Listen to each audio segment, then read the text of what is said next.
ចង់មានអ្នកនៅក្បែរលួងលោមរូបខ្ញុំមិនធ្វើឲ្យខ្ញុំយំដូចមុនទេព្រោះពេលមុន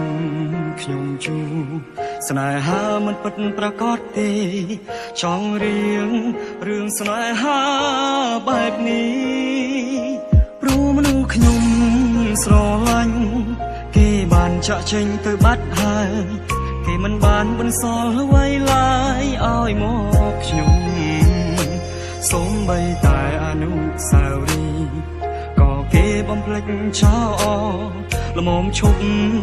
តាមដានរឿងគេទៀតទៅបើមិនស្រឡាញ់ខ្ញុំចូលក្នុងជីវិតខ្ញុំធ្វើអ្វីបើរូបស្រីមិនច្បាស់លាស់ដូចរូបបងចូលមកហើយធ្វើឲ្យខ្ញុំឈឺចាប់រាប់រយដងគ្មានអ្នកណាចង់យំរហូតបែបនេះទេមនុស្សអស់ធំហើយមុនចាក់ចេញពីបងសងស្នាមញញឹមឲ្យបងវិញ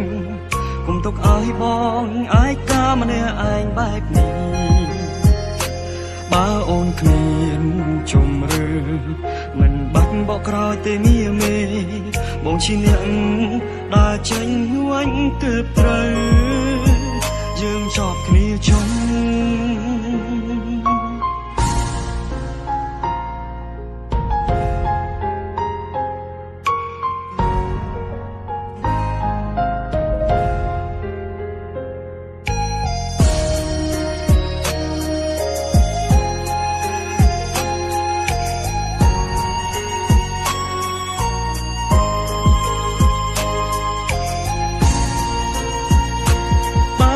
ស្រ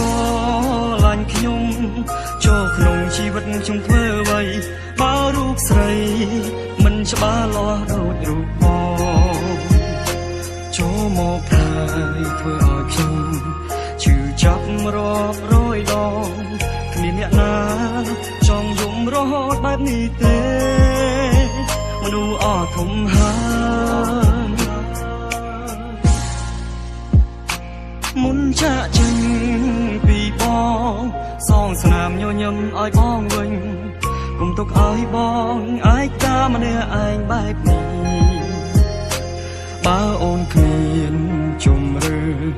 មិនបាត់បកក្រោយទេមាមេបងជាអ្នកដើរចេញវិញទើបត្រូវយើងចប់គ្នាចុង